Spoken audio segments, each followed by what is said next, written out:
Morning, everybody. It is Tuesday, the 23rd, 9 o'clock in the morning, 2022.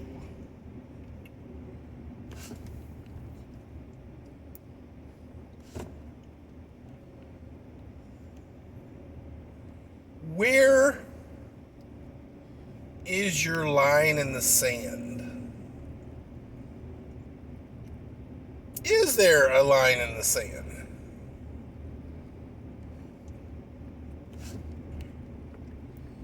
You know,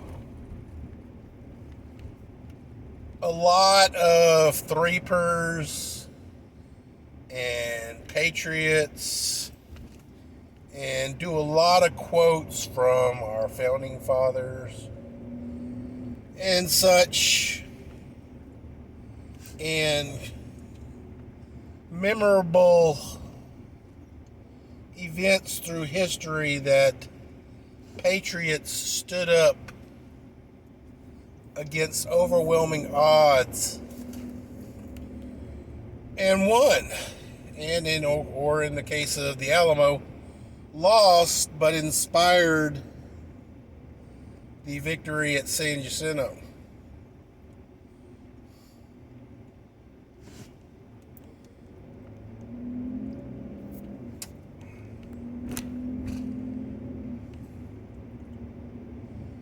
Let me do some comparison shopping here, guys. In the colonial days, the monarchy taxed, and taxed. Basically, America was the piggy bank of the British monarchy to fund its military, fund its monarchy. I mean, it allowed the monarchy to live a life of luxury and everything in opulence.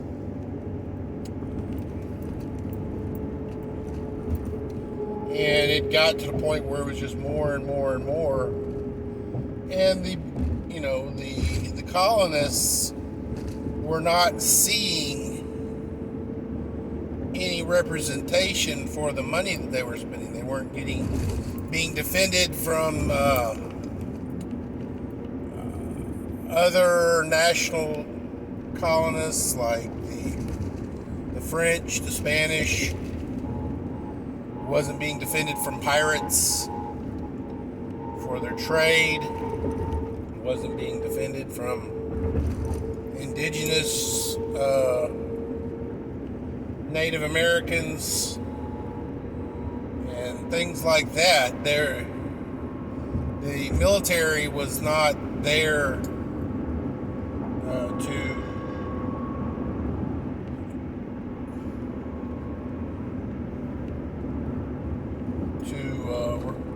keep the peace.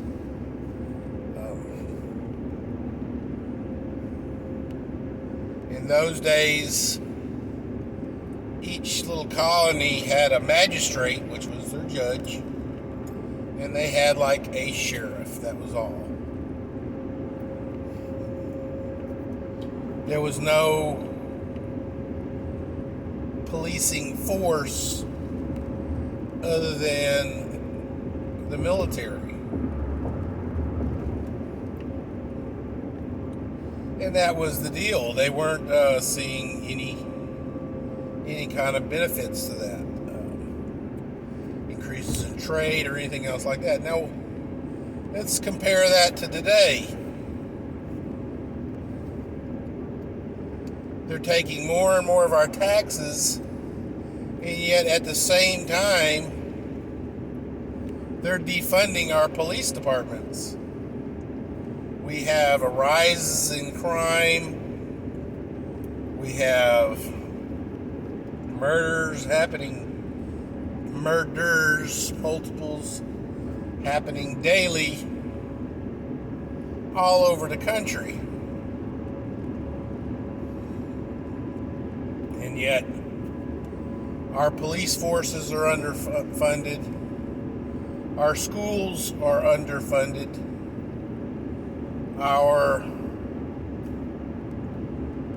All of our social and social services are greatly underfunded. And yet, they still want more money. And who are they giving the money to? Well, they're giving it to,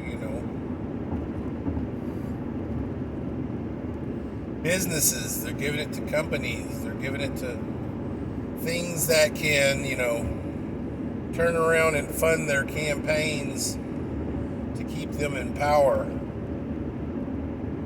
This new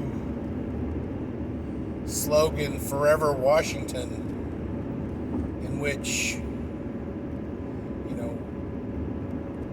politicians get into power and they stay there pretty much till they die. And then they get a grandiose memorial service in the Capitol buildings and other federal buildings.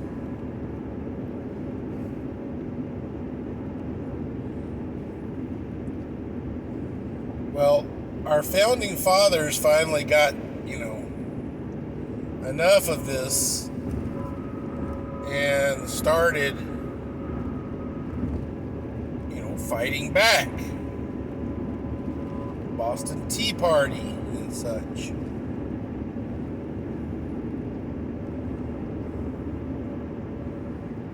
We don't have or have not had a Boston Tea Party, guys.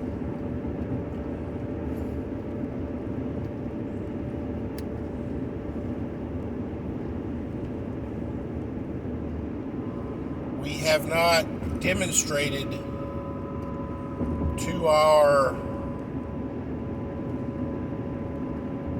politicians that we are disgruntled towards their overreach of taxation and their underreach of representation via our police forces, our teachers, and so forth.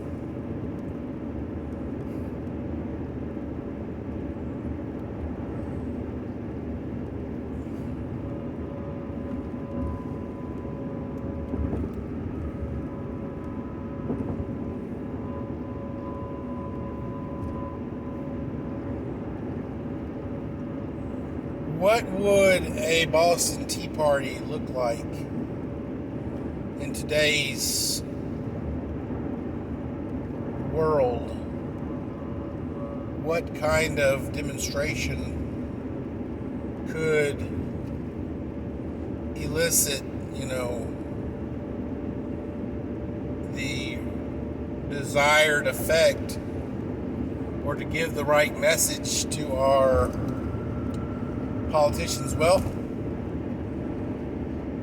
we're getting kind of a pseudo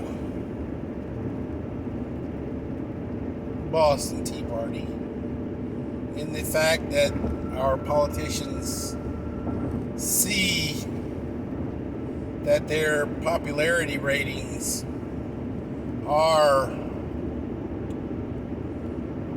dismal, to say the least.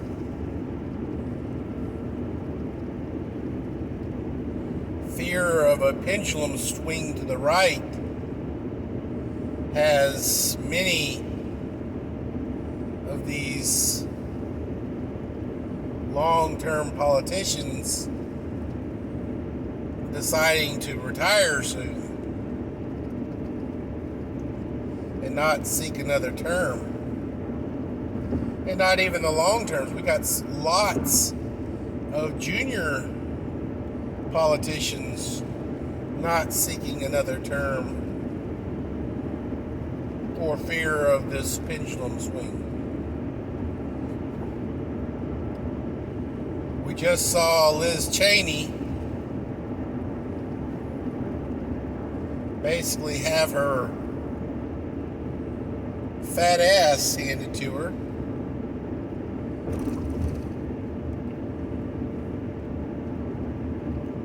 And that was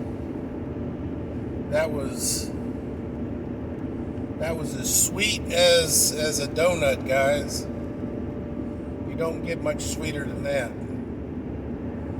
What would be even sweeter, though, is to have old drunkard Pelosi get voted out. Would be really good for Gavin Newsom.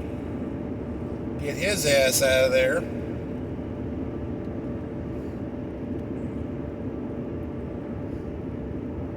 That way all of the Pelosi's are out of power.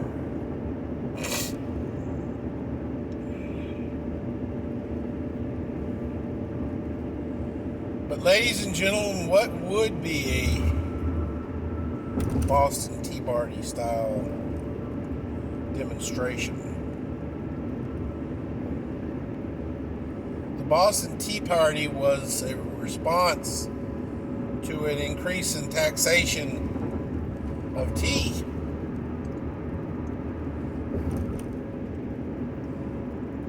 The taxation that we're receiving is our federal income tax. I mean, we can't go and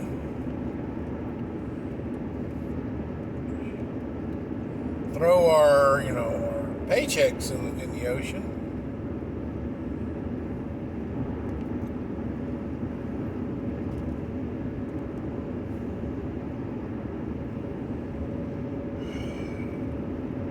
It is an overwhelming fact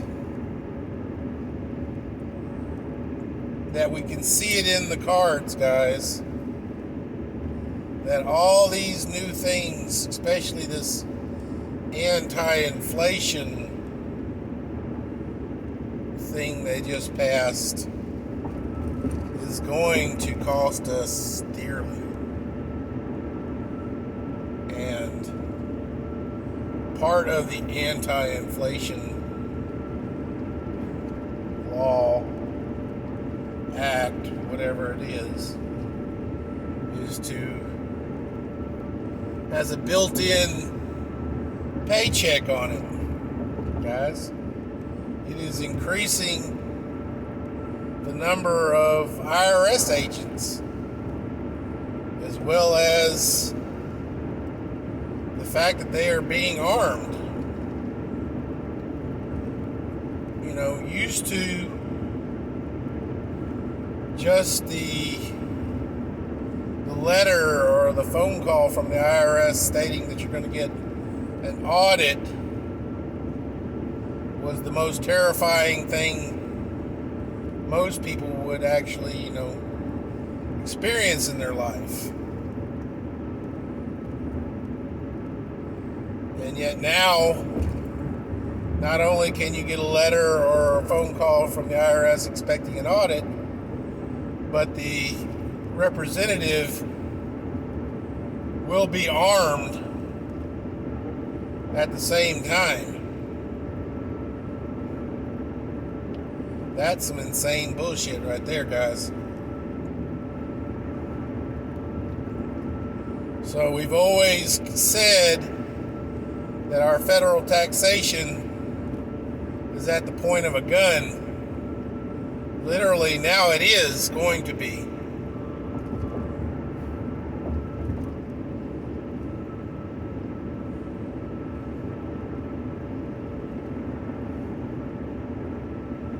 Ladies and gentlemen, boys and girls, children of all ages, what would have happened if the founding fathers merely trained for survival and protection. Basically, they built a fort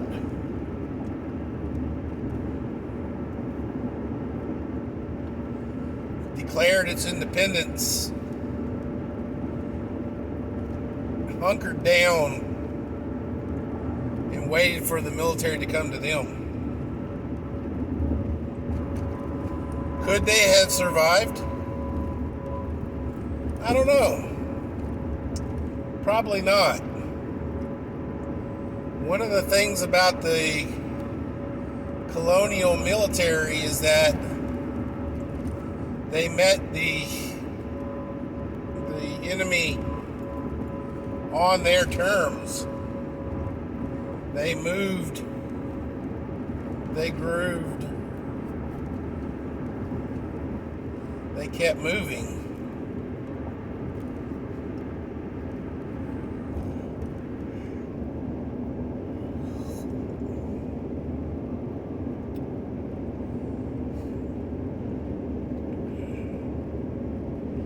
If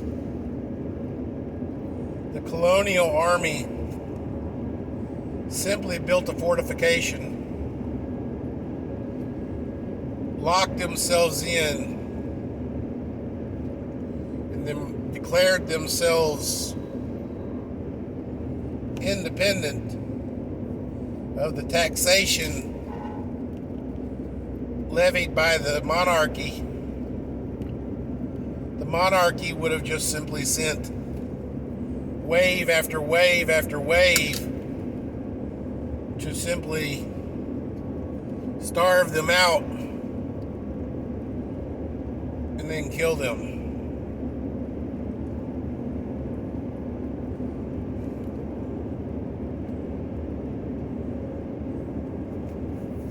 The Reapers train for survival. The Buggian preppers do this too. Train for the Buggian. Fortify their location and wait it out. And guys, I'm going to be honest with you. Doing it the prepper way, where everybody's kind of individualized, makes much more targets and not a centralized target. It's a little more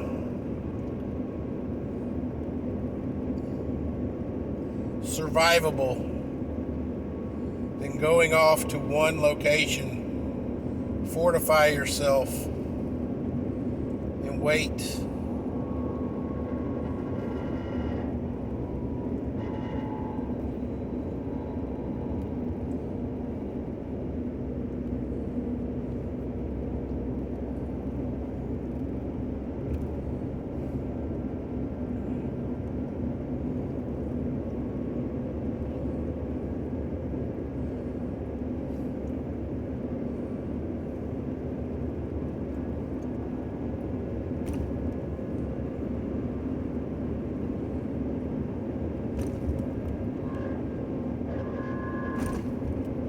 Surviving a fortification and a fortification does not defeat your enemy. In olden days, when castles and stuff like that were about, those fortifications were there for survival. They were not there to defeat the enemy. The enemy had to be routed out, forced back to their castle, and then destroyed in their castle.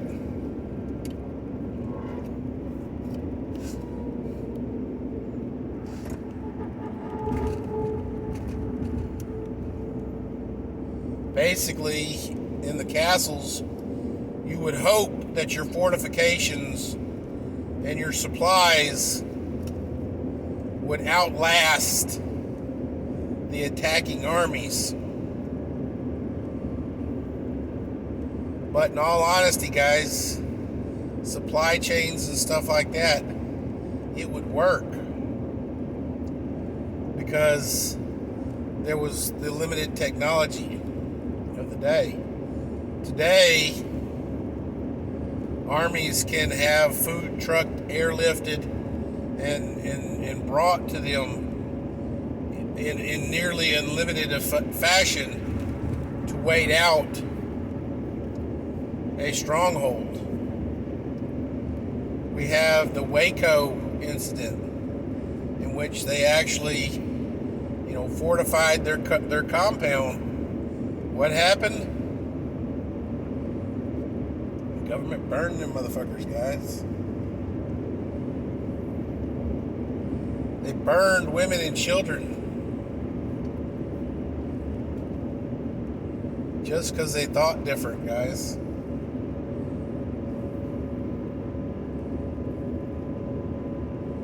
They burned women and children over an ideal, guys. It wasn't, they were causing no harm. They weren't a roving gang killing civilians in the open roads. They were an ideology.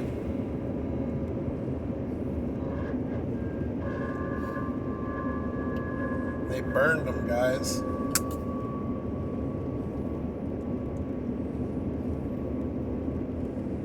The more you think about it, you really need to think about it, guys.